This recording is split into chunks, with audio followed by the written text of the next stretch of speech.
अच्छा, first chapter जो है ना स्टेटिस्टिक्स का, उसके अंदर हमने बिल्कुल ही बेसिक्स देखनी होती है। अब ये जो फर्स्ट चैप्टर है, नॉर्मली इसके इतने ज़्यादा आपके एग्जाम के मार्क्स नहीं होते। You can see your paper 2, paper 1 में देख लेना, पेपर 2 में देख लेना।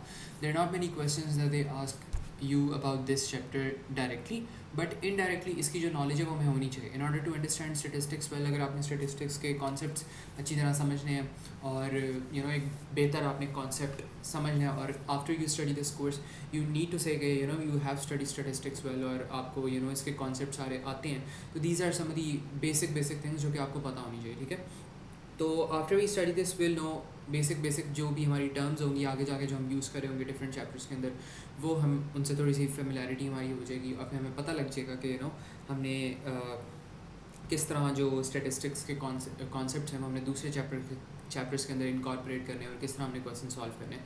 तो it will just open you up to a wide new horizon. तो ये आपके पास बेसिक्स कुछ हैं स्टेटिस्टिक्स की that will be going over.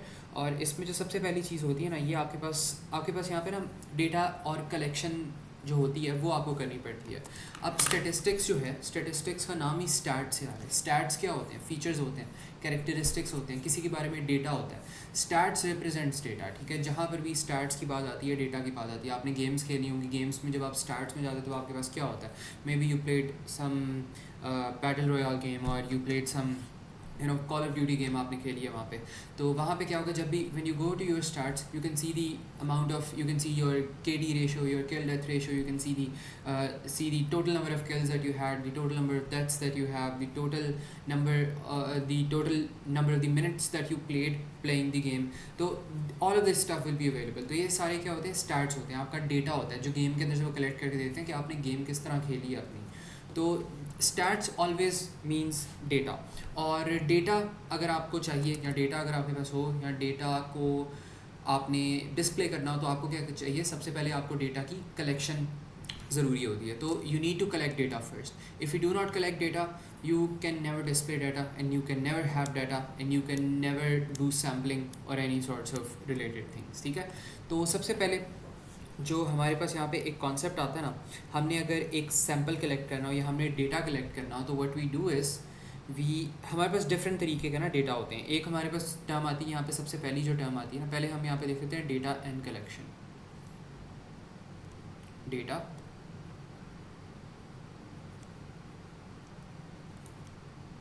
And collection. अच्छा, अब डेटा एंड कलेक्शन में हमारे पास क्या होता है?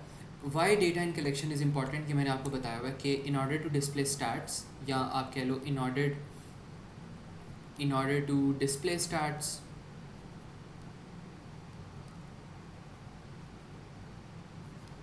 इन ऑर्डर टू डिस्प्ले स्टेटिस्टिक्स, या आप कह लो स्टैट्स स्लैश डेटा,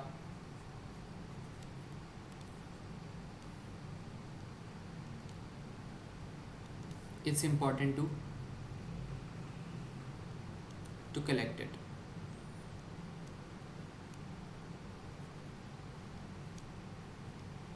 और यहाँ पर हमारे पास कुछ इसकी एग्जांपल्स भी आ जाती हैं कि डेटा आपके पास होता किस तरह। तो आप यहाँ पे कह सकते हो वीडियो गेम स्टार्ट्स की फॉर्म में आपके पास हो सकता है, वीडियो गेम स्टार्ट्स। फिर आप कह सकते हो कि अगर दूसरी आपने एग्जांपल लेनी है तो आपके पास ये हो सकता है कि number of total students in Pakistan, ये भी आपके पास एक स्टैट है। नंबर ऑफ़ टोटल स्टूडेंट्स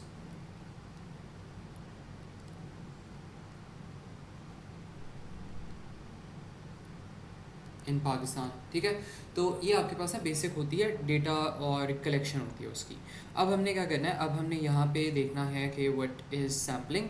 तो सैम्पलिंग को भी हम देख लेते हैं, और हम साथ साथ देख लेते हैं पॉपुलेशन को भी देख लेते हैं। पॉपुलेशन क्या होती है? अब एक ना कीवर्ड आता है आपके पास which is known as population. तो इस कीवर्ड को हम थोड़ा सा डिस्कस करते हैं अभी।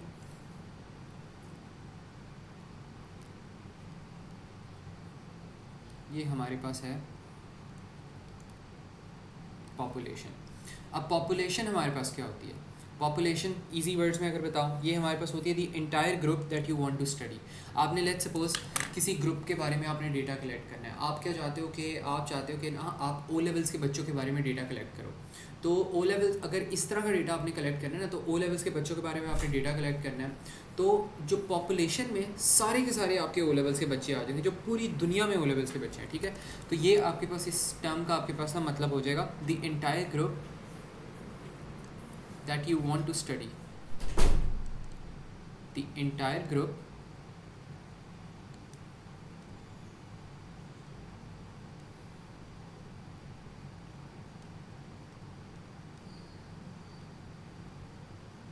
you want to study। तो ये आपके पास क्या हो जाएगा, ये आपके पास हो जाएगा पॉपुलेशन। और इसमें हम अगर छोटी सी यहाँ पे एक एग्जांपल देखें तो ये हमारे पास हो सकती है,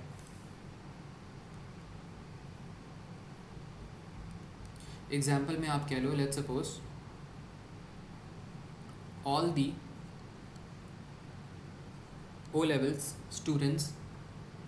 आप इसको नेशनल लेवल पे चलो कर लो, आपने O level students in Pakistan को डिस्कस करना है, तो यहाँ पे आप कह दो all the O level students in Pakistan. तो ये आपके पास क्या हो जाएगी, पॉपुलेशन हो जाएगी, सारे के सारे बच्चे।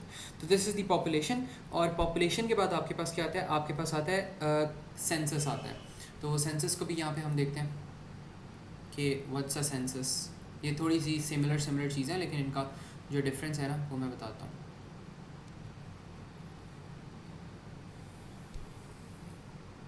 अच्छा, अब सेंसस हमारे पास क्या होता है, सेंसस हमारे पास बेसिकली होता है collecting data from the whole population. अगर आप सारी की सारी पॉपुलेशन से डेटा कलेक्ट कर लो ना, तो वो आपके पास क्या होता है, सेंसस होता है। बेसिकली अगर आप पूरी की पूरी पॉपुलेशन, ये हमने टर्म पढ़ी है, इस पूरी एंटायर ग्रुप का डेटा अगर आप कलेक्ट करो तो वो आपके पास होता है census. But this is practically not even possible, because आप कर ही नहीं सकते, बहुत ज़्यादा एफर्ट है, टाइम है, तो इतना रिसोर्सेज किसी के पास नहीं होता है। तो यहाँ पर आप कह सकते हो collecting data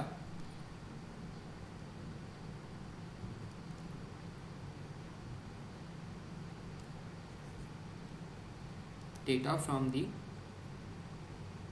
entire या whole population।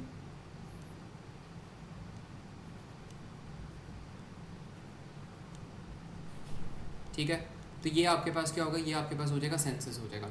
और इसमें अगर हम एग्जांपल देखें तो ये हमारे पास हो सकती है वही जो हमने बात की थी ना यहाँ पे, जिस तरह यहाँ पे हमने क्या करना है, यहाँ पे सेंसस में भी हमने डेटा कलेक्ट करना है फ्रॉम द इंटायर पॉपुलेशन। और पॉपुलेशन भी हमारे पास सारी पूरी की पूरी ग्रुप होती है, तो इसमें ऑल ओ लेवल स्टूडेंट्स आ रहे थे, यहाँ पर भी ऑल ओ लेवल स्टूडेंट्स ही होंगे, बिकॉज सेम ही चीज़ है। पॉपुलेशन बस आपके पास टर्म है जो कि इंक्लूड करिए सारे के सारे बच्चों को, और सेंसस में क्या करें, हम पॉपुलेशन से बस कलेक्ट कर रहे हैं डेटा, तो ये बस है। तो सिमिलर चीज़ें यहाँ पर। और यहाँ पे इसमें हम ये लिख सकते हैं, ये मैं ये कह सकता हूँ दी टोटल काउंट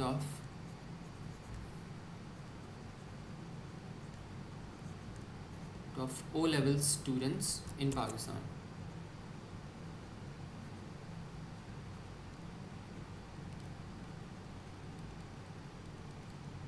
ठीक है, तो ये हमारे पास क्या हो जाएगा, ये हमारे पास हो जाएगा सेंसस।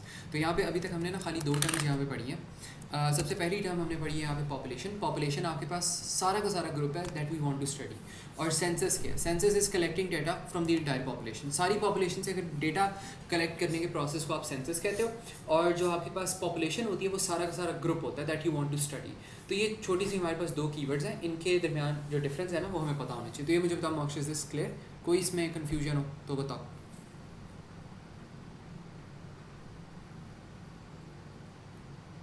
एनी क्वेश्चन सो फार? ओके, ठीक है। अच्छा, इसके बाद हमारे पास क्या आता है, इसके बाद हमारे पास आ जाता है यहाँ पे सैम्पल आ जाता है। तो सैम्पल को भी हम देख लेते हैं। अब सैम्पल हमारे पास क्या होता है, सैम्पल होता है छोटी, आप ना पूरी एक, आप कह लो पूरी पॉपुलेशन में से ना छोटा सा एक ग्रुप ले लो या छोटा सा एक सैम्पल ले लो, ताकि आपको आसानी हो चीज़ें करने में। तो यहाँ पे आप लिख सकते हो sample.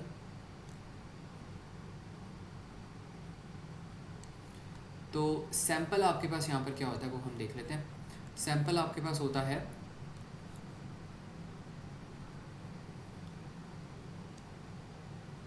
A smaller group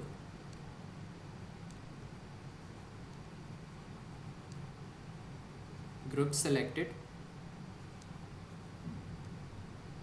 from an entire population. तो इसको आप क्या कहोगे, इसको आप कहोगे सैम्पल कहोगे, ठीक है। और इसमें अगर हमने कॉमन सी एक एग्जांपल देनी हो तो what we can write here is we can say 100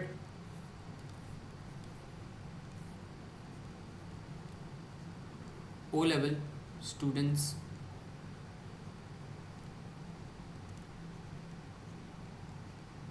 इन पाकिस्तान, ठीक है। तो ये हमारे पास एक सैम्पल की ना यहाँ पे एग्जाम्पल हो जाएगी। अब सैम्पल के साथ ही साथ हमारे पास और थोड़ी सी चीज़ें आती हैं। हमारे पास एक कॉन्सेप्ट आता है रिप्रेजेंटेटिव सैम्पल का और एक आता है अनरिप्रेजेंटेटिव सैम्पल का। तो ये हम देखते हैं। रिप्रेजेंटेटिव सैम्पल हमें कुछ यहाँ पे अच्छी चीज़ लग रही है, unrepresentative sample sounds very messy, right. तो एक्चुअल में भी यही ऐसा ही कुछ है हमारे पास। जो रिप्रेजेंटेटिव सैम्पल होता है ना आपके पास, वो हमेशा आपने याद रखना है कि रिप्रेजेंटेटिव सैम्पल जो आपके पास होता है वो एक ऐसा सैम्पल होता है that accurately reflects the characteristics of the whole population. तो देखो अब इसमें से मेरी थोड़ी सी ना यहाँ पे कहानी आपने सुननी है।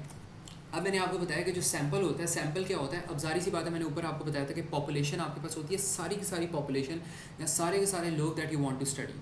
और सेंसस होता है कि आप सारी पॉपुलेशन का डेटा कलेक्ट करो। अब जब वो बर्थ की कलेक्शन कैलकुलेट करती है, यहाँ पे मेरे ख्याल में उसको उर्दू में कहते हैं मर्दमशुमारी कहते हैं मेरे ख्याल में उस प्रोसेस को। मर्दमशुमारी का प्रोसेस क्या होता है कि वो आपके घर में आते हैं, कभी कभार मे be you have noticed it कि आपके घर में कोई यहाँ पे बाहर से लोग आ रहे हो और वो कह रहे हैं कि आपके घर में कौन कौन रहता है। तो वो एक काउंट ले रहे थे, वो कहते हैं कितने बहन भाई हैं, कितने आपके ब्रदर्स हैं, सिस्टर्स हैं। तो ये प्रोसेस होता है मर्दमशुमारी और ये हर जगह हो रहा होता है। और ये प्रोसेस कर क्यों रहे होते हैं, ये प्रोसेस वो इसलिए करते हैं ताकि वो आपका सारा का सारा जो पाकिस्तान की सैंपल है ना, या जो पाकिस्तान के जितने भी लोग हैं उनको वो स्टडी करें और उनका सेंसस लें। वो बेसिकली सेंसस कर रहे होते हैं। तो बेसिकली जो मर्दमशुमारी होती है ना, वो एक कॉमन एग्जांपल है सेंसस लेने की। वो हर घर के अंदर जाते हैं, हर घर के अंदर से वो करते हैं। ये नहीं वो करते खाली वो मॉडल टाउन के वहाँ से लोगों के से पूछ रहे हैं, वो खाली DHA के लोगों से पूछ रहे हैं, वो हर लोगों से पूछते हैं। वो यहाँ पे इवन जो विलेजेस और जो स्लम्स होते हैं वहाँ पर भी वो लोग सेम जाते हैं और उनसे वो लेते हैं कि कितने बच्चे हैं वहाँ पे, कितने लोग हैं आपके घर में, ये वो, ताकि वो एक पूरी जो हमारी पॉपुलेशन है उसका काउंट ले ले। हाउ डू यू थिंक कि दुनिया के अंदर सारे के सारे जो लोग हैं उनका काउंट हम किस तरह मेंटेन करते हैं? वो हम इसी तरह मेंटेन करते हैं कि हम सारी पॉपुलेशन का डेटा कलेक्ट करें। तो जो दुनिया के अंदर आपको नज़र आ रहा था, अगर आप अभी भी जाते हैं गूगल पे, आप सर्च करते हैं how many people are there in the world, तो you should get something billion.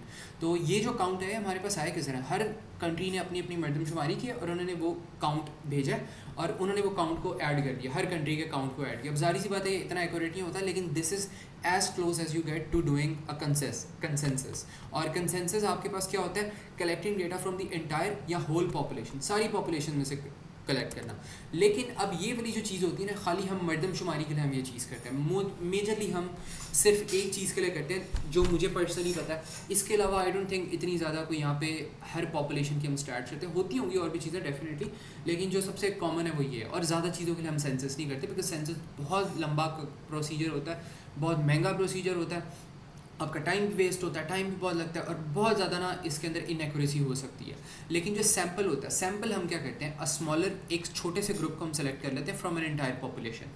अब मैं क्या कहता हूँ, अब इसकी अगर मैं छोटी सी कॉमन एग्जांपल अगर दूँ ना, तो मैं ये कह सकता हूँ कि आपको कोहली वाले पेज का पता है, वो फेसबुक वाला जो पेज है कोहली का, हाँ, तो उसमें पता है क्या होता है, उसमें जब भी हर हमारा OA लेवल्स का पेपर हो रहा होता है, तो वहाँ पे क्या करते हैं, वहाँ पे बच्चे जाते हैं, कोहली के वो जो उन्होंने थ्रेड्स वहाँ पे बनाए होते हैं, वो डिस्कशन थ्रेड्स बनाए होते हैं, उसके अंदर वो जाते हैं और उसके अंदर देखते हैं कि बच्चों के सूरत हाल के, बच्चे ज़्यादा खुश लग रहे होते हैं तो उसका मतलब थ्रेशोल्ड ज़्यादा होगा, बच्चे सैड हो जाते हैं तो उसका मतलब थ्रेशोल्ड बहुत ज़्यादा ना बस वो डूबने वाला है। तो ये जो होती है ये सैंपल होता है, वहाँ पे छोटा जो सैंपल है, वहाँ पे बच्चों का छोटा जो काउंट है बच्चों का, वो रिएक्शन दे रहा होता है, वो कमेंट्स कर रहा होता है और उससे हम जज करते हैं कि पेपर मुश्किल आया था या डिफिकल्ट आया था। टीचर ज़्यादा उससे जज कर रहे थे, वैसे तो हर बच्चे का डिफरेंट होता है, लेकिन ये एक कॉमन एग्जांपल थी सैंपल की कि छोटे से ग्रुप को हम देखते हैं, या एक स्पेसिफिक अगर टीचर है, मैं अपनी क्लास को पढ़ा रहा हूँ, मेरी क्लास में जितने भी बच्चे, मैं उनसे पूछता पेपर कैसा आया था, मुश्किल आया था, डिफिकल्ट आया था। अब अगर वो मुझे 20 से 20 से 30 जो स्टूडेंट्स हैं मेरे,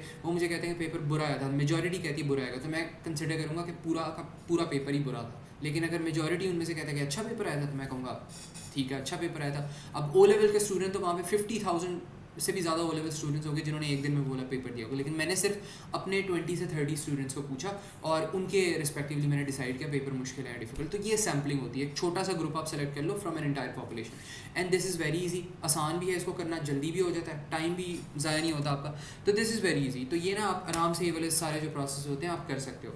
और रिप्रेजेंटेटिव सैम्पल क्या होता है?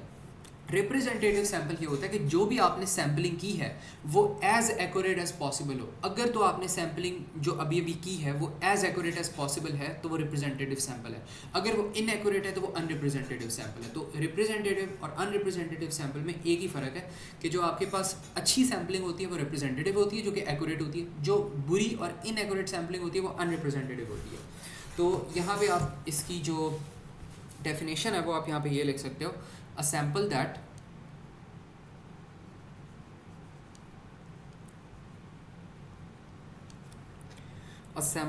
accurately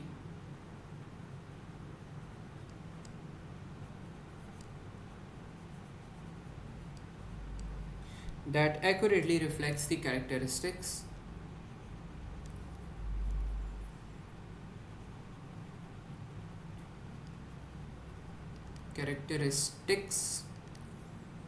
of the entire population।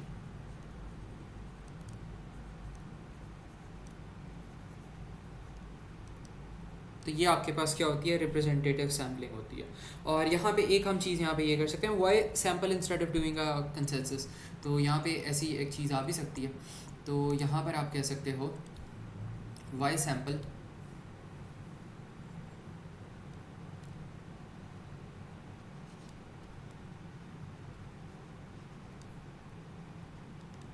Instead of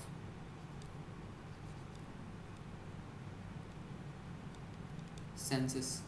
तो सैम्पलिंग करने की हमें ज़रूरत इसलिए पड़ती है बिकॉज यहाँ पे कुछ पॉइंट्स हैं जो कि हमने अभी भी डिस्कस भी किए हैं। सबसे जो पहला पॉइंट हमने ये पूछा था कि क्या करता है? Save time and money, saves time plus money. और दूसरा पॉइंट हम यहाँ पे ये लिख सकते हैं कि ईजी टू मैनेज,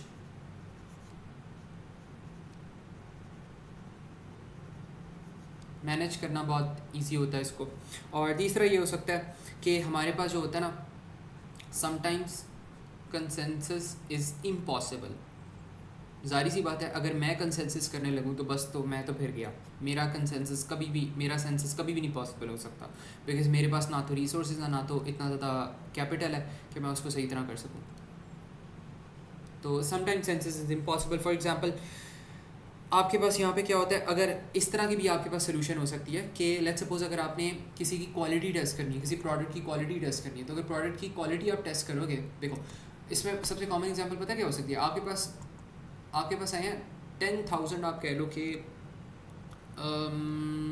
आपके पास ना 10,000 पिज़्ज़ाज बन के आए हैं एक रेस्टोरेंट, बल्कि एक रेस्टोरेंट की एग्जांपल लेते हैं। एक रेस्टोरेंट एक दिन में पता है कितने पिज़्ज़ाज बनाता है? 50 पिज़्ज़ाज बनाता है।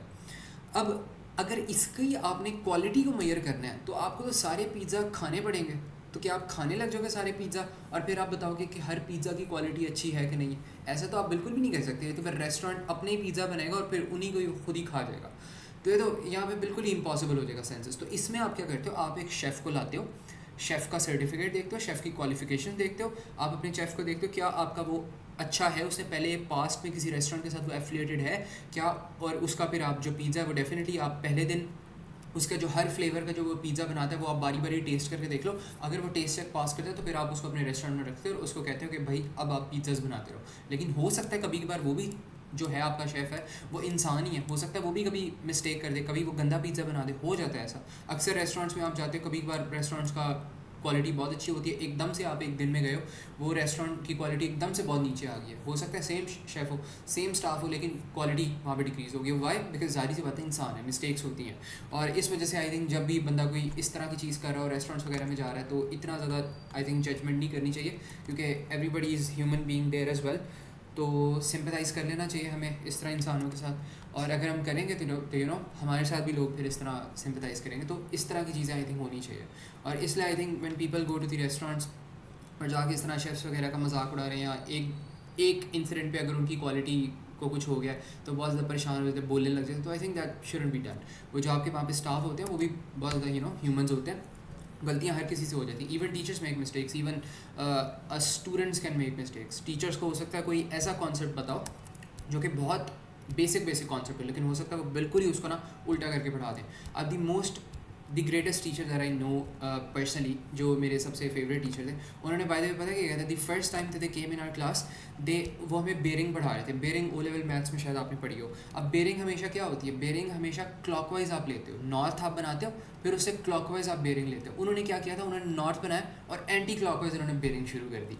अब अगर वो बंदा ऐसे कर सकते, तो जाहिर सी बात है any one can make mistakes, and he is like a very great teacher. लेकिन फर्स्ट क्लास में उन्होंने ये मिस्टेक कर दी थी, शायद वो पैनिक करके थे या उनकी पहली क्लास थी हमारे साथ, तो इस वजह से, बट आई डोंट नो। अच्छा, तो यहाँ पे हम कह सकते हैं फॉर एग्जांपल, यहाँ एक और एग्जांपल दे दो, रेस्टोरेंट वाली तो मैंने दिखा दी, यहाँ पे दूसरी एग्जांपल आप लिख सकते हो, टेस्टिंग प्रोडक्ट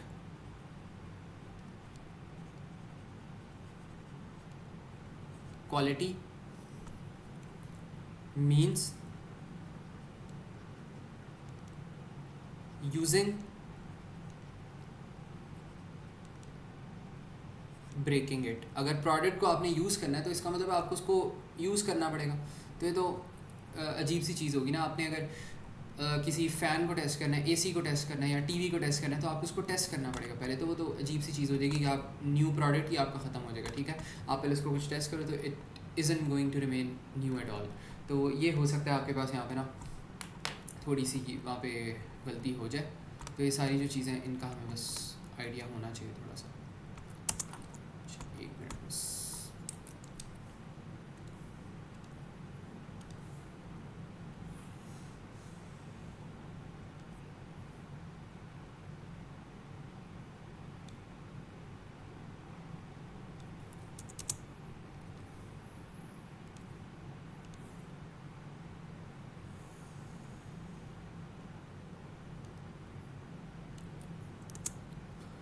अच्छा, ये भी हो गया हमारे पास। अब हमारे पास यहाँ पे जो चीज़ आती है वो आती है टाइप्स ऑफ सैम्पलिंग आती हैं। आपके पास ना डिफरेंट टाइप्स होती हैं, तो इन सारी टाइप्स को हम अभी देखते हैं कि कौन कौन सी टाइप होती हैं। बताओ मोक्ष।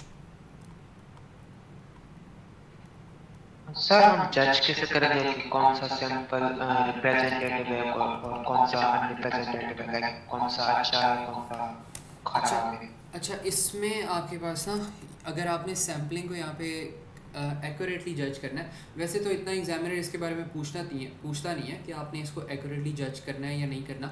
लेकिन इसमें भी ना आपको कोई और डेटा अवेलेबल होता है। लेट्स सपोज आपने अगर रिप्रेजेंटेटिव सैम्पल जज करना है, वैसे मैं अभी चीज़ें यहाँ पे लिखवाऊंगा और डिफरेंट आगे जाके पॉइंट्स लिखवाऊंगा कि किस तरह के डेटा टाइप्स आपके पास रिप्रेजेंटेटिव होते हैं, कैसे अनरिप्रेजेंटेटिव होते हैं, तो ये बात हमने करनी है। लेकिन अगर वैसे जनरली एग्जाम्पल की मैं बात करूँ, तो आप ये कह सकते हो, लेट्स सपोज मैंने आपको एग्जांपल दी थी कि मेरे जो बच्चे आते हैं मुझे बताते हैं कि पेपर अच्छा हुआ या बुरा हुआ, उस केस से मैं सैम्पल करके डेटा को डिसाइड करता हूँ। तो व्हाट इफ़ जो स्टूडेंट्स थे वो मुझे बताते हैं, मेरे स्टूडेंट्स आके बताते हैं कि हमारा पेपर बहुत अच्छा हुआ है।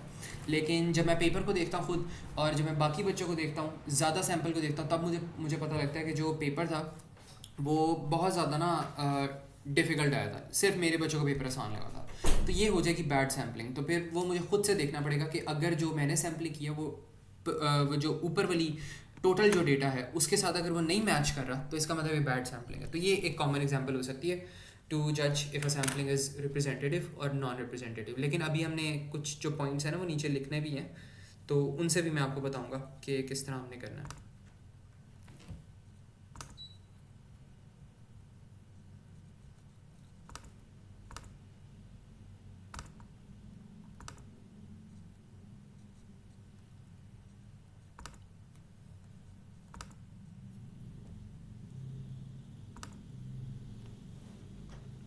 अच्छा, कोई क्वेश्चन तो नहीं पूछा था इन द मीनवाइल? मेरा इंटरनेट एकदम से डिस्कनेक्ट हुआ था। No no sir, okay. Continue.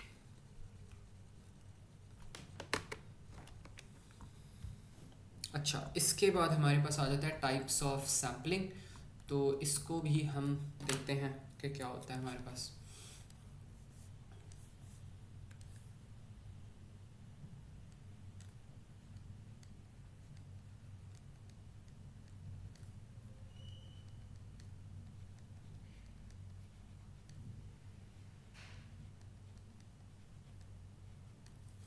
अच्छा, अब टाइप्स ऑफ सैम्पलिंग में हमारे पास क्या होता है, हमारे पास आ जाती हैं डिफरेंट टाइप्स की सैम्पलिंग आ जाती है। आपके पास ना 4 तरह की सैम्पलिंग्स होती हैं। तो इसमें अगर हम देखें तो मैं यहाँ पे एक वैसे फ़्लो चार्ट बनाना चाहूँगा, बट चलो फ़्लो चार्ट हम एक एंड में बनाते हैं, पहले हम इसको देख लेते हैं। सबसे पहली जो आपके पास यहाँ पे सैम्पलिंग वाली जो टाइप आती है ना, वो आपके पास हो जाती है रैंडम सैम्पलिंग हो जाती है। रैंडम सैम्पलिंग नाम से ही पता लग रहा है ये क्या होगी, बहुत ज़्यादा रैंडम होती है। बहुत ज़्यादा ना इसके अंदर आपके पास रैंडमनेस एक तरह की आ जाती है। तो इसमें आप कह सकते हो इस तरह की सैम्पलिंग में कि अच्छा, इसमें आप कह सकते हो कि आपके पास जो हर मेंबर होता है ना पॉपुलेशन का, उसको आपके पास ना इक्वल इक्वल चांस मिलता है of being chosen. Equal chance से मुराद ये कि आप ना रैंडम नंबर्स यहाँ पे जनरेट कर रहे होते हो और आप क्या करते हो, आप रैंडमली किसी भी बंदे को यहाँ पे सेलेक्ट कर रहे हो, तो हर बंदे के पास ना सेम ही चांस होता है। मतलब अगर मेरे पास 2 पर्सन है यहाँ पे, तो लेट्स सपोज मेरे पास ना I have 2 people with me. एक मेरे पास ये वाला पर्सन है और एक मेरे पास है, let's suppose I have this person here with me. अब the chances of selecting them are what, it's 0.5 या probability of selecting them is equal. तो आप यहाँ पे कह सकते हो chance of selection, chance of selection of any one of them is 1/2। ठीक है, तो ये हमारे पास ना इसका यहाँ पे चांस हो जाएगा। तो हम कह सकते हैं कि यहाँ पे जो चांस ऑफ सिलेक्शन होगा इन दोनों का, वो हमारे पास क्या होगा, ये होगा। तो ये आपके पास रैंडम सिलेक्शन होती है, मतलब दोनों के पास ना इक्वल चांस है। आप क्योंकि रैंडमली सेलेक्ट कर रहे हैं, 2 बंदे रैंडमली आपने सेलेक्ट करना है, आपके पास कोई भी बायस नहीं। और जाहिर सी बात अगर आप रैंडमली सेलेक्ट करें तो यहाँ पे बायसनेस नहीं होती। तो मतलब ये वाली जो सैम्पलिंग होती है ना, थोड़ी सी ज़्यादा रिप्रेजेंटेटिव सैम्पलिंग होती है, बिकॉज यहाँ पे कोई बायस नहीं होती, कोई लॉजिक नहीं होता। जाहिर सी बात है अगर आपको ये वाला यहाँ पे पर्सन ए है, इसको आप जानते हो, पर्सन बी है, इसको आप नहीं जानते, तो आप किसको चूज़ करोगे, आप पर्सन ए को चूज़ करोगे। और अगर आपको पता हो कि बेहतर कोई अपॉर्चुनिटी इनके लिए आ रही है, तो यू डेफिनेटली चूज़ पर्सन है। ये होती है बायस सैम्पलिंग। आपकी जॉब्स वगैरह में भी होती है, आपके टीचर्स भी बायस सैम्पलिंग करते हैं। तो ये सारी चीज़ें जो होती हैं ये आपकी रैंडम सैम्पलिंग वो बायस होती है। लेकिन रैंडम सैम्पलिंग क्या होती है, इक्वल चांसेस दो। अब अगर आपके पास कोई भी यहाँ पर आता है, लेट्स सपोज आप किसी, वैसे तो जॉब्स वगैरह में भी आजकल बायस होता है बहुत ज़्यादा। अगर आपको कोई ऑलरेडी कंपनी में फ्रेंड या रिलेटिव काम करे तो वो आपको रेफर कर दे and most probably they get chosen, तो ये बहुत अजीब सा सीन होता है। तो there are biases in jobs is well. लेकिन अगर हाँ आप कैम्ब्रिज की बात करो, Cambridge does not know any candidate. तो कैम्ब्रिज को किसी कैंडिडेट का नहीं पता, उन्होंने हर किसी को एक तरह से हर पेपर चेक करना है, एक तरह के मार्क्स मिलेंगे, तो वो रैंडम सैम्पलिंग होती है, तो वो ज़्यादा एक्यूरेट होती है। तो Cambridge, the way how Cambridge checks exam is actually random sampling. तो यहाँ पे इसकी आप लॉजिक ये लिख सकते हो, एवरी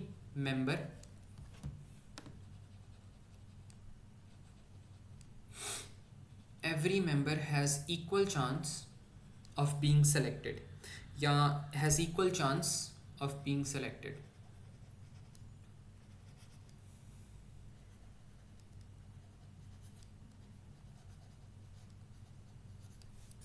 इसको थोड़ा सा साइड पे कर लेते हैं और यहाँ पर ना every member of the population कर लो आप, of population has equal chance of being selected. तो ये आपके पास हो गया रैंडम सैम्पलिंग। और इसमें आप ये लिख सकते हो कि आप ये कह सकते हो, एग्जांपल अगर यहाँ पे आपने देनी है ना, तो आप कैम्ब्रिज वाली एग्जांपल यहाँ पे दे दो। तो आप यहाँ पे लिख सकते हो CAIE examiners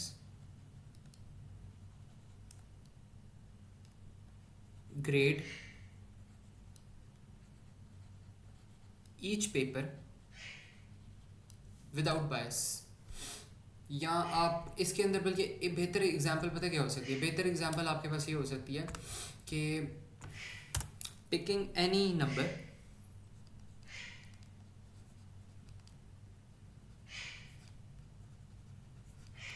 picking any number from a set when you are blind folded, ठीक है। When you are blind folded का मतलब होता है कि आपकी आंखों पे पट्टी वगैरह हो, तो इस तरह आप कोई चूज़ करें, जाहिर सी बात है तो आपके पास वही होगी ना, फिर रैंडम सैम्पलिंग हो जाएगी। और इसमें आपके पास एडवांटेजेस क्या आते हैं हमारे पास, वो भी हम देख लेते हैं, डिसएडवांटेजेस क्या होते हैं वो भी हम देख लेते हैं, ताकि थोड़ा सा हमें पता लग जाए। अच्छा, अब यहाँ पे जो एडवांटेज होता है आपके पास, वो आपके पास क्या होता है। एडवांटेज मैंने यहाँ पे बात की है कि नो बायस, तो आप यहाँ पे कह सकते हो नो बायस। और अगर आपने बात करनी है यहाँ पे डिसएडवांटेज की,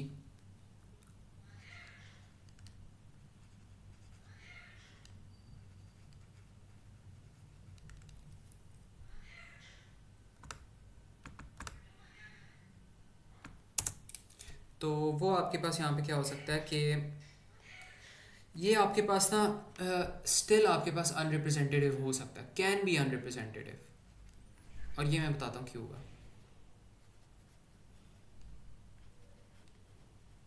रिप्रेजेंटेटिव बाय चांस, ठीक है। अब इसका क्या मतलब है कि लेट्स सपोज आपके पास यहाँ पर जो है ना, यहाँ पे आपके पास अब ये जो है ना, ये वाली जो बात मैंने लिखवाई, ये ऐसा जितना कोई डिसएडवांटेज नहीं है, इसलिए मैं इसको यहाँ पे स्टार मार्क कर देता हूँ। But by chance it can still be unrepresentative, और अनरिप्रेजेंटेटिव ये इस तरह हो सकता है कि लेट्स सपोज आप ग्रीन वाले बंदे को आप जानते हो, ब्लू वाले बंदे को आप नहीं जानते, लेकिन स्टिल अगर इनको आप सेलेक्ट कर रहे हो तो हो सकता है बाय चांस आप ग्रीन वाले बंदे को रैंडमली सेलेक्ट कर लो।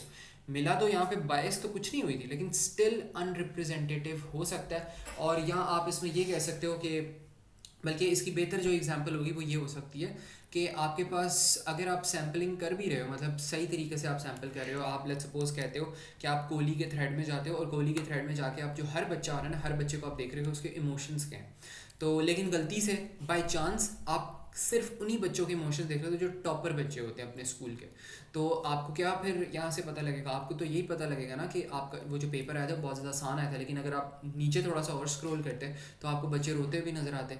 तो ये अनरिप्रेजेंटेटिव हो सकता है, लेकिन बाय चांस, चांसेस बहुत कम है, लेकिन still it can be unrepresentative by chance. तो ये मुझे बताओ, ये एग्जांपल थोड़ी सी समझ आई कि क्यों अनरिप्रेजेंटेटिव हो सकता है, बाकी सारी चीज़ें आसान ही है इसमें। सर ओके ठीक है, तो ये हमारे पास होगी यहाँ पे रैंडम सैम्पलिंग होगी। इसके बाद हमारे पास क्या चीज़ आती है, इसके बाद हमारे पास आ जाती है सिस्टमैटिक सैम्पलिंग। सिस्टमैटिक सैम्पलिंग क्या होता है, एनी आइडिया? लाइक रैंडम नहीं होती और सिस्टम के थ्रू होती है, like number wise, like if we are choosing after two numbers तो हम टू पे चूज करेंगे, उसके बाद 4 6 8 लाइक दिस। ऐसे होता है। तो यहाँ पर हमारे पास आ जाता है सिस्टमैटिक सैम्पलिंग।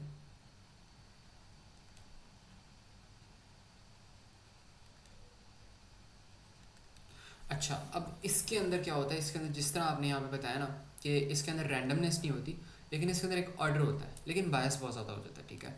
तो यहाँ पर आप कह सकते हो कि इसके अंदर क्या होता है, selects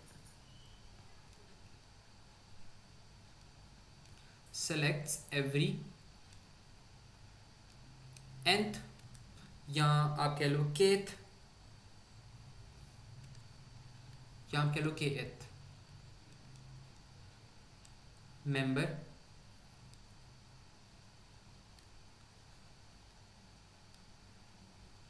from an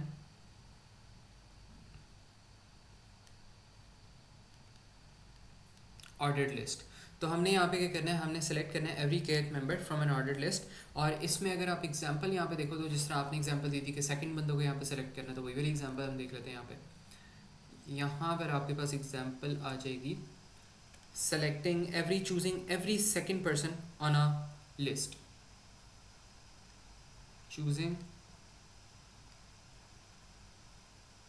every second person on a list of roll numbers, ठीक है, रोल नंबर्स की लिस्ट में, यहाँ पे मैं लिख देता हूँ, ठीक है। तो ये आपके पास एग्जांपल हो सकती है रैंडम सैम्पलिंग की। इसमें अगर हम एडवांटेज देख लें तो यहाँ पे एडवांटेज क्या हो सकता है, वेरी क्विक एंड ईजी। एक मिनट, इसकी थोड़ी सी हम यहाँ पे ड्राइंग भी कर लेते हैं। आपके पास अगर ये पर्सन आ रहा है, फिर आपके पास आ रहा है ये वाला पर्सन आ रहा है, and then you got this person, and then you got this person, and then you have this person. तो यहाँ पे सिलेक्शन हमारे पास क्या होगी, हमारे पास ये वाली सिलेक्शन हो जाएगी इसकी, और इसकी सिलेक्शन हो जाएगी। ये सेकंड बंदा है, अब ये हमारे पास सेकंड बंदा है, एंड देन यहाँ पे जो बंदा आएगा उसकी सिलेक्शन। तो this is how we do it. अब यहाँ पे अगर हम देखें एडवांटेज हमारे पास क्या होते हैं, तो उसको भी हम देख लेते हैं यहाँ पे। अच्छा, अब एडवांटेज यहाँ पे हमारे पास क्या होता है कि it's very quick and easy.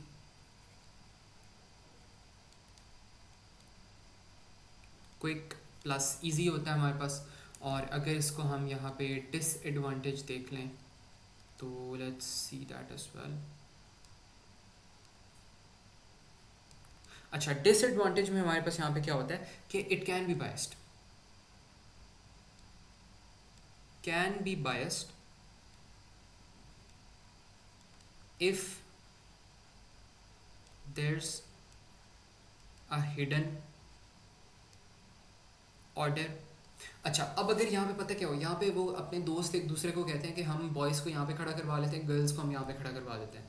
There can be biased, आपके पास क्या होता है फिर, तो आपके पास गर्ल्स ही सेलेक्ट हो जाएंगी सारी की सारी, ठीक है। ये तो मसला हो जाएगा आपके पास, ये बायस हो जाएगा। अगर बॉयज़ और गर्ल्स डिसाइड करते हैं कि हमने बॉयज़ पहले आएंगे फिर सेकंड वाली गर्ल आएगी, तो इस तरह तो आपके पास ये सारी की सारी गर्ल्स चूज़ होकर आ जाएंगी, तो एक मसला हो सकता है आपके पास, ठीक है। तो इस वजह से for this reason alone it can be very very biased.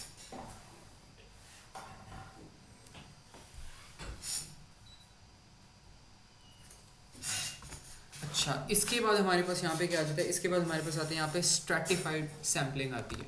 Stratified sampling हम देखते हैं, तो हमारे पास क्या होती है, एक स्ट्रैटिफाइड सैम्पलिंग होती है और एक हमारे पास होती है कोटा सैम्पलिंग होती है।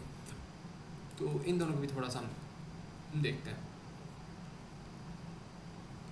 ये हमारे पास होगी stratified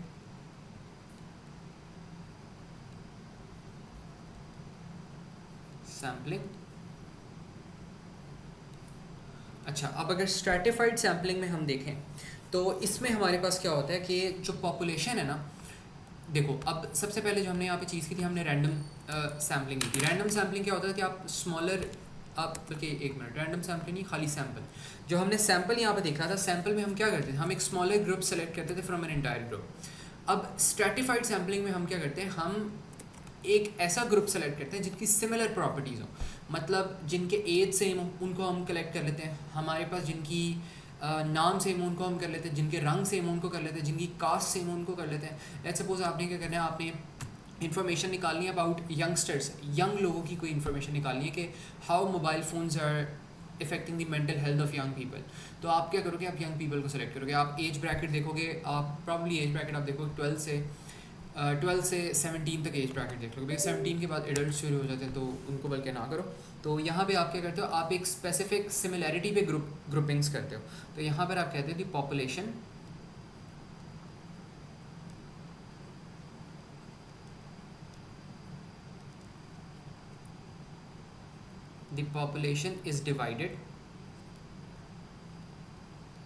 is divided into groups। Groups को आप यहाँ पे क्या कहते हो, आप यहाँ पे इनको कहते हो स्ट्रैट्स भी कहते हो, ग्रुप्स और स्ट्रैट्स।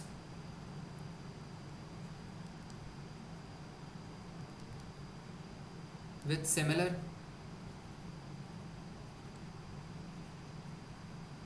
कैरेक्टरिस्टिक्स। इसमें आप कह दो एज वगैरह हो सकता है, कलर वगैरह हो सकता है, एक्सेट्रा एक्सेट्रा। और इसमें आप कह सकते हो and,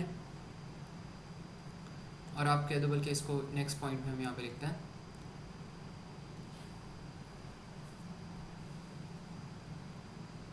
random samples.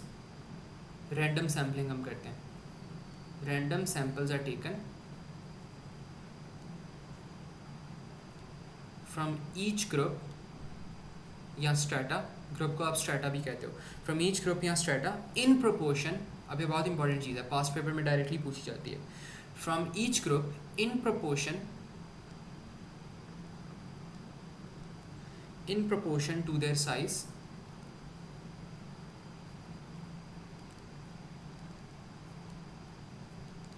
to their size in the population। अब इसका क्या मतलब है, बहुत ज़्यादा अंग्रेज़ी यहाँ पर होती है, तो इसको हमने यहाँ पे ना थोड़ा सा देखना है एग्जाम्पल के थ्रू और इससे क्लियर हो जाएगा। अब इसमें क्या होता है, वो कहते हैं random samples are taken from each group in proportion to the size in population. अब इसका क्या मतलब है, if there are 60% girls plus 40% boys in a school, 60 girls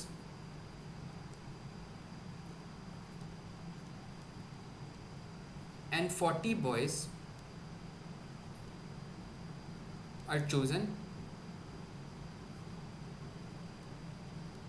from a sample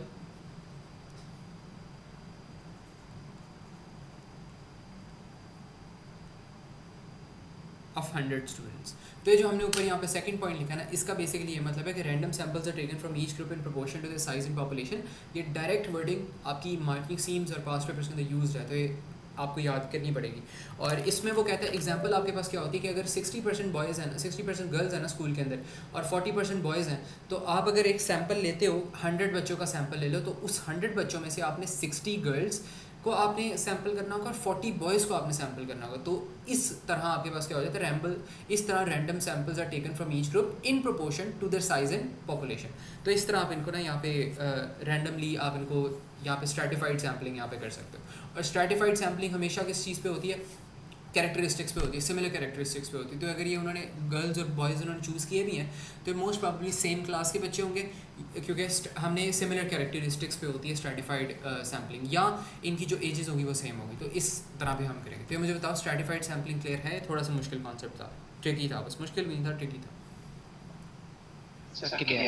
ठीक है। अच्छा, इसके बाद ना आपके पास यहाँ पे लास्ट एक सैम्पलिंग टेक्निक आता है, उसको हम देख लेते हैं, फिर हम पास्ट पेपर डिस्कस करते हैं and then will close the class. अच्छा, ये हमारे पास क्या होता है, ये हमारे पास होती है कोटा सैम्पलिंग होती है। कोटा सैम्पलिंग नाम से ही पता लग रहा है, आप सैम्पलिंग करते रहते हो अनटिल एंड अनलेस आपके पास एक कोटा आना कंप्लीट हो जाना, तब तक आप सैम्पलिंग अपनी करते हो। जैसे ही आपके पास कोटा कंप्लीट हो गया, आपके पास ख़त्म हो जाता है। इसमें आप कहते हो like stratified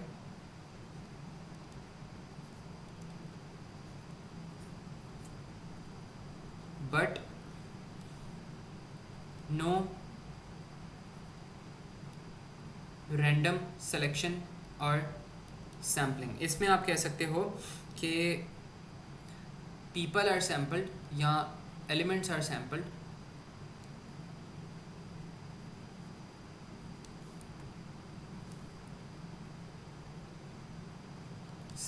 until a quota is filled।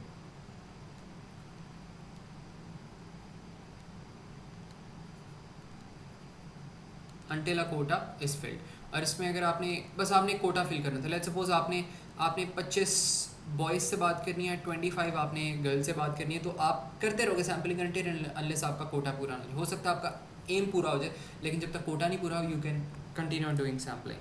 तो इसमें आप यहाँ पे कहते हो कि आप कह लो कि interviewing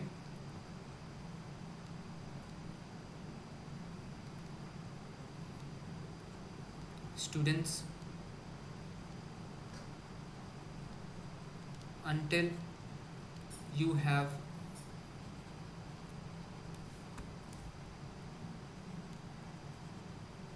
spoken to 50 boys and 50 girls. ठीक है, तो ये आपके पास ये हो जाएगा। और इसमें अगर एडवांटेज देखें तो हमारे पास फास्ट होता है, कोटा छोटा से ही हम रखते हैं, यहाँ पे कोटा इतना बड़ा नहीं रखते, तो एडवांटेज में आपके पास ये हो जाता है कि इट्स फास्ट। और डिसएडवांटेज की अगर हम यहाँ पे बात करें,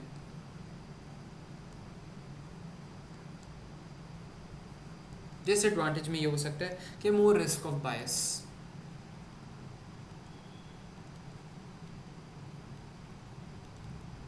मोर रिस्क ऑफ बायस आपके पास ये आता है कि आप कोटा की बेसिस पे आप चल रहे होते हो। आप इस बेसिस पे नहीं चल रहे कि आपने सारी चीज़ें देखनी है, सारी चीज़ सैंपल कर लिया आपने, यहाँ सब कुछ आपने सही तरीके से सैंपल कर लिया कि नहीं। आप बस एक कोटा पे करें, जो आपने कोटा रखा हुआ है वो आपका फिल हो गया, आपकी जॉब यहाँ पर ख़त्म होगी। तो there is more risk of bias. इसका quota sampling basically is that one employer who comes to the office just for the salary, और सैलरी से बढ़ के वो कोई और काम नहीं करता, ठीक है। जैसे उस बच्चे को या उस एम्प्लॉय को सैलरी मिल गई, उसने अपना काम कर देना है, और ना उसने ओवर डिलीवर करना है, ना उसने उसे कम करना है। तो ये बेसिकली आपके पास कोटा सैम्पलिंग टाइप होती है। बताओ मोक्ष। सर ये जो कोटा सैंपलिंग है वो रैंडम क्यों नहीं है? लाइक रैंडमली हम चूज कर रहे हैं, तो वो रैंडम क्यों नहीं है? देखो ये जो है ना हमारे पास, ये जो कोटा हमारे पास सैम्पलिंग है, ये हमारे पास ना विदाउट रैंडम सिलेक्शन इसलिए है कि हम यहाँ पे उनको रैंडमली हम सेलेक्ट नहीं कर रहे, हम कोटा की बेसिस पे कर रहे हैं। ये वैसे तो कह सकते हो इसको कि यहाँ पे रैंडम भी आपके पास सिलेक्शन हो सकती है, लेकिन रैंडम सिलेक्शन और कोटा सिलेक्शन दो डिफरेंट चीज़ें हैं। तो हम इसको कह देते हैं कि यहाँ पे ना कोटा सिलेक्शन हो रही है। वैसे अगर ये भी आप कह दो ना कि यहाँ पे कोटा भी हम फिल कर रहे हैं और साथ साथ रैंडम भी सिलेक्शन हो रही है, तो वो भी इतना कोई वहाँ पे वो एग्जामिनर आपको कुछ कहेगा नहीं, वैसे भी आप इसको कह सकते हो। लेकिन जो हमारे पास यहाँ पे प्राइमरी फोकस होता है वो कोटा फिल करने पे होता है, तो इसलिए आप इसको कहते हो कि रैंडम सिलेक्शन नहीं हो रही, कोटा फिल हो रहा है। तो लेकिन जो आपके पास स्ट्रेटिफाइड सैम्पलिंग होती है उसमें आप कर ही रैंडम सैम्पलिंग रहे हो, मतलब आप जिस मर्जी को आप चूज़ करी जाओ, जैसे मर्जी चूज़ करी जाओ, इट डज़ नॉट मैटर, कोई भी कोटा वाली चीज़ नहीं। लेकिन यहाँ पे प्राइमरी फोकस इस कोटा, तो हम कहते हैं कोटा की बेसिस पे हो रहा है, रैंडम सिलेक्शन पे नहीं हो रहा। वो असल में माइक्रो रैंडम सिलेक्शन ही रही है यहाँ पे, लेकिन हम कहते हैं हमारा फोकस इसमें कोटा फिल करना है। तो ये बस बेसिकली यहाँ पे होता है। Getting the point? Yes sir, आपने स्ट्रेटिफाइड के एडवांटेजेस और डिसएडवांटेजेस नहीं मेंशन किए। अच्छा एक मिनट। अच्छा स्ट्रेटिफाइड में हमारे पास क्या होता है? अच्छा इसमें ये होता है, सही है ठीक है। इसमें हमारे पास एडवांटेज एक ये होता है कि ये हमारे पास, एक मिनट इसको मैं लिखता हूँ, ये आपके पास ना ज़्यादा वो होता है, रिप्रेजेंटेटिव होता है।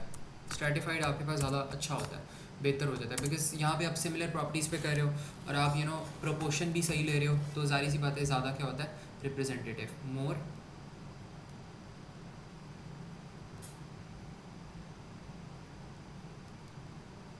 रिप्रेजेंटेटिव। और ये होता है मोर कॉम्प्लेक्स टू ऑर्गेनाइज करना कॉम्प्लेक्स होता है, बिकॉज देखो इतनी प्रोपोर्शन में किया हुआ है। तो 100 बच्चे आपने सेलेक्ट कर लिए, अब नया मसला आपके पास आ जाएगा कि इन 100 बच्चों में 60 गर्ल्स और 40 बॉयज़ है। तो वो आप स्कूल में जाकर अनाउंसमेंट करोगे बच्चों 100 बच्चे हम ले रहे हैं, 60 गर्ल्स आ जाए 40 बॉयज़ आ जाए, तो वो गर्ल्स एक दूसरे को ढूंढने लग जाएंगी।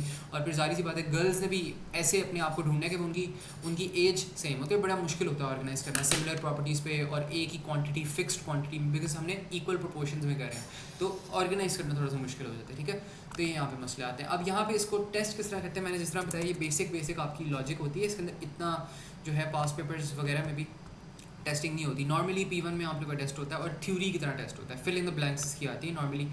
और ज़्यादा जो आपकी इसकी होती है, बाकी वाले जो चैप्टर्स हम करेंगे ना उसमें आपको ज़्यादा हेल्प करेगी। तो अगर ये वाला हम यहाँ पे देखें, ये जो है हमारे पास यहाँ पे वो कह रहे हैं 7 terms which are used in statistical analysis are classification, interpolation, transformation, सारी हम करेंगे चीज़ें, population, correlation, expectation, representation. In which of the following statements one of these items has been, in each of the following statements one of these items has been omitted, filling the blanks करनी है। complete each statement by inserting the appropriate term।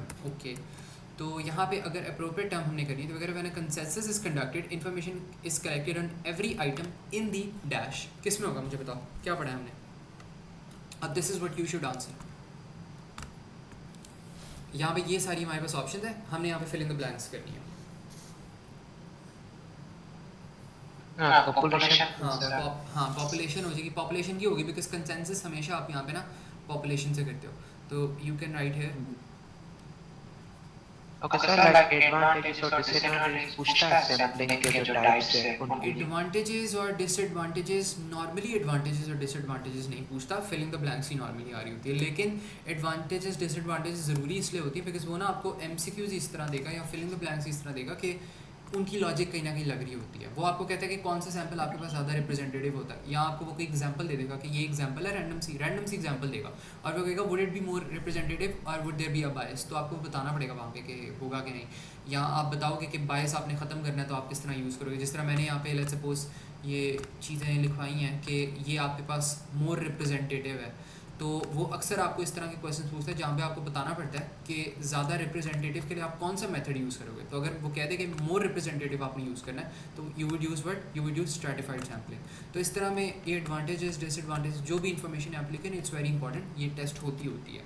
हाँ बस directly test नहीं हो सकती, directly हो सकता है ना टेस्ट हो, लेकिन इनडायरेक्टली ज़रूर टेस्ट होगी। तो this is going to help you. अच्छा अब एक ये सवाल है, डेफिनेशन तो नहीं पूछता होगा? डेफिनेशन नहीं, डेफिनेशन एज सच लिखवाता नहीं है आपसे। नॉर्मली इसकी जो होती है ना फिलिंग द ब्लैंक्स ही आ रही होती है, नए सिलेबस में तो इसी तरह ही हो रहा है। नॉर्मली फिलिंग द ब्लैंक्स आ रही हैं और इस तरह की चीज़ें कर रहे हैं, तो डेफिनेशन नॉर्मली नहीं आती। और मतलब इतनी आपको ना याद करने की ज़रूरत भी नहीं है definition, as long as you know the actual concept it's good to go, ठीक है, कोई मसला नहीं होगा। आपको अगर अपने वर्ड्स में भी इसको लिख लो तो दैट्स फाइन। तो बस उसके लिए बस ये है कि कॉन्सेप्ट अपने सही रखो, बाकी कोई मसला नहीं।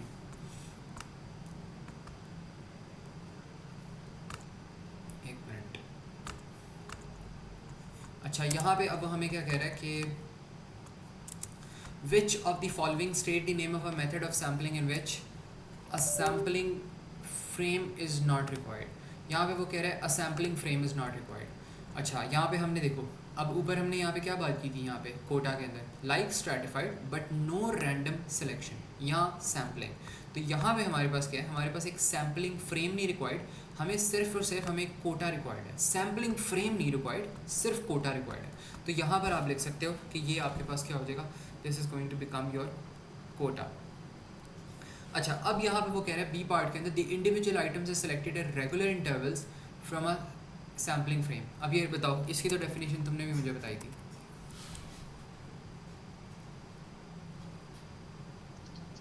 सिस्टमैटिक।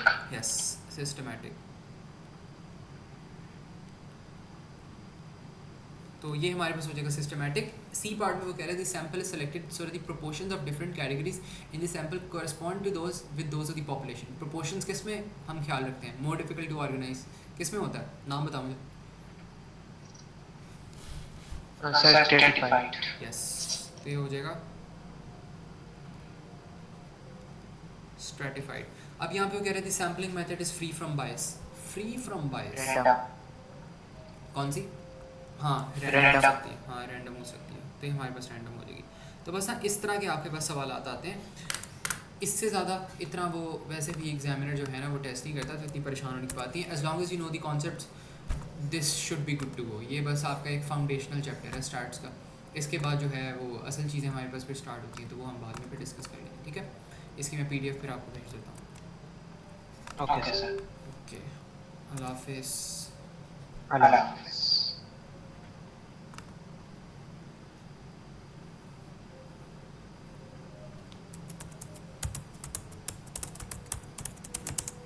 Thank you.